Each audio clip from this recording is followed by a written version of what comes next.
చూడండి early morning అసలు ఎలా ఉందో. టైం అయితే 5:15 అవుతుంది. మనకి కూడా అమెరికా టైప్లో స్నోఫాల్ ఉంటే ఎంత బాగుంటుందో కదా. ఎక్కడికి వెళ్తున్నా అనుకుంటున్నారా? చెప్తా. హాయ్ వ్యూవర్స్, ఎలా ఉన్నారు? అందరూ బాగున్నారు అనుకుంటున్నా. ముందుగా అందరికీ హ్యాపీ న్యూ ఇయర్ అండి. ఈ సంవత్సరం అయినా అందరికీ మంచి జరగాలని కోరుకుంటున్నా. మన సబ్స్క్రైబర్స్ అందరికీ హ్యాపీ న్యూ ఇయర్. సపోర్ట్ చేస్తున్నందుకు చాలా థ్యాంక్స్ అండి అందరికీ. హాయ్ ఫ్రెండ్స్, మన ఛానల్ని ఫస్ట్ టైం ఎవరైనా చూస్తుంటే సబ్స్క్రైబ్ చేయడం మర్చిపోకండి. ఇంకా చాలా వ్లాగ్స్ వస్తాయి మన ఛానల్లో. ఇక వీడియోకి వెళ్తే, నేను ఒక చిన్న పని మీద ఫ్యామిలీతో వైజాగ్ వెళ్తున్నా అండి. మన వ్లాగర్స్కి అలవాటే కదండి, ఎక్కడికి వెళ్ళినా ఒక చిన్న వ్లాగ్ చేయడం. నేనైతే ఫుల్ ఎక్సైట్మెంట్లో ఉన్నా. మీలో ఎవరైనా నాలా వైజాగ్ వెళ్తుంటే థ్రిల్లింగ్గా ఫీల్ అవుతున్నారా? నేను నా కార్లో వెళ్ళడం ఇదే ఫస్ట్ టైం అండి. ఎప్పుడో ఇంటర్ తర్వాత జీ మెయిన్స్ రాయడానికి వెళ్ళా ఎగ్జామ్ కోసం. ఇంకా విజయనగరంలో కొన్ని ఇంటర్వ్యూస్ ఉంటే వెళ్ళా. కానీ వైజాగ్లో ఎప్పుడు ఆగలేదు. 4 అవర్స్ జర్నీ చాలా బాగుంటుందండి. రోడ్స్ కూడా బాగానే ఉన్నాయి. సో నేనైతే కాకినాడ నుంచి స్టార్ట్ అవుతున్నా.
వర్క్ అయిపోయింది. ఇంకా మా వాళ్ళందరూ కైలాసగిరి వెళ్దామన్నారు. సో ఇంకా కైలాసగిరి అయితే వెళ్తున్నాం. చూసారా బీచ్ ఎలా కనిపిస్తుందో? వ్యూ అయితే చాలా బాగుంది. ఇది ఆర్కే బీచ్ రోడ్లో ఉన్నాం. వ్యూ అయితే సూపర్ ఉంది. నైట్ అయితే ఇంకా బాగుంటుంది ఈ రోడ్డు. ఇంకా అలా కైలాసగిరి అయితే వచ్చేసాం. ఇది జస్ట్ 5 కిలోమీటర్స్ ఉంది అంతే. పైకి వెళ్ళడానికి 50 రూపీస్ తీసుకున్నాడు కార్కి. రోప్వే కూడా ఉంటుంది. ఒకప్పుడు నేను వచ్చేటప్పుడు 75 రూపీస్ ఉంది, ఒక 4 ఇయర్స్ ముందు. ఇప్పుడైతే తెలియదు మరి ఎంత ఉందో. నెక్స్ట్ టైం వచ్చినప్పుడు ట్రై చేయాలి కంపల్సరీగా. చాలా రష్గా ఉంది. అయితే కార్ పెట్టడానికి ప్లేస్ కూడా లేదు. ఈ రోజు అయితే చాలా బిజీగా ఉందండి. బయట వాళ్ళు ఎక్కువ ఉన్నారు. వీక్ డేస్లో కూడా ఎంత రష్ ఉంటుంది అనుకోలేదు. నేను వచ్చాం కదా, తప్పదు ఇంకా. నేనైతే ఆల్రెడీ చూసిందే, మా ఫ్యామిలీ వాళ్ళు అయితే చూడలేదు. సో వాళ్ళకి ఇదే ఫస్ట్ టైము. వాళ్ళైతే ఎగ్జైట్గా ఫీల్ అవుతున్నారు. మనకైతే రోప్వే ఉంటుంది కింద నుంచి పైకి కొండపైకి రావడానికి. సో మేమైతే కార్లో వచ్చేసాం పైకి. నెక్స్ట్ టైం వచ్చినప్పుడు ట్రై చేయాలి రోప్వే కూడా.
అన్నీ చూసుకుని ఇంక రిటర్న్ అయిపోతున్నాం. కొండపైకి రోడ్డు కూడా పర్లేదు, బాగానే ఉంది. సో ఇక్కడ నుంచి కాకినాడకి వేరే రోడ్డు చూపిస్తుంది, కానీ మా వాళ్ళు ఇంకెలా వచ్చాం కదా ఆర్కే బీచ్ కూడా వెళ్దామన్నారు. బయట అయితే ఫుల్ ఎండగా ఉంది, చాలా దారుణం. ఆఫ్టర్నూన్ కూడా జనాలు వదలట్లేదు బీచ్ని. నైట్ అయితే బాగుంటుంది కదా ఈ బీచ్లో, కానీ మనం కాకినాడ వెళ్ళిపోవాలి. 2 days ఉండేలా ఉంటే ఫుల్ ఎంజాయ్ చేయొచ్చు, కానీ అవ్వదు మనకి. ఇంకా రిటర్న్ అయిపోవాలి కాకినాడ. సో ఇప్పుడైతే బీచ్కి వచ్చాం, కొద్దిసేపు అలా ఉండి స్టార్ట్ అయిపోదాం అనుకున్నాం.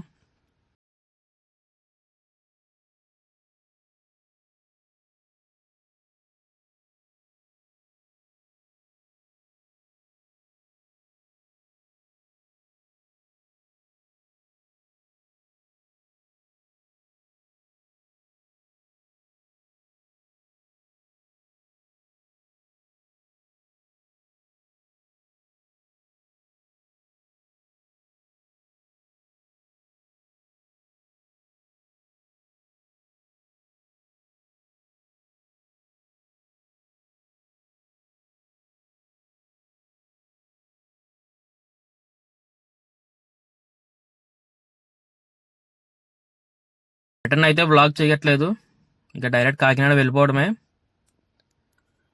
మన కాకినాడ చాలాసార్లు చూసాం కదండి వీడియోస్లో, సో ఇంకా అందుకే ఫాస్ట్ ఫార్వర్డ్లో పెట్టేసా. అదండి అలా జరిగింది వైజాగ్ డ్రైవ్. బాగానే ఎంజాయ్ చేసాం, ఇంకా రిటర్న్ అయితే వ్లాగ్ చేయలేదు. మీ అందరికీ నచ్చుతుంది అనుకుంటున్నా. ఎవరైనా సబ్స్క్రైబ్ చేయకపోతే సబ్స్క్రైబ్ చేసేయండి, ఇంకా చాలా వ్లాగ్స్ వస్తాయి మన దాంట్లో. Thank you so much for watching this. Bye.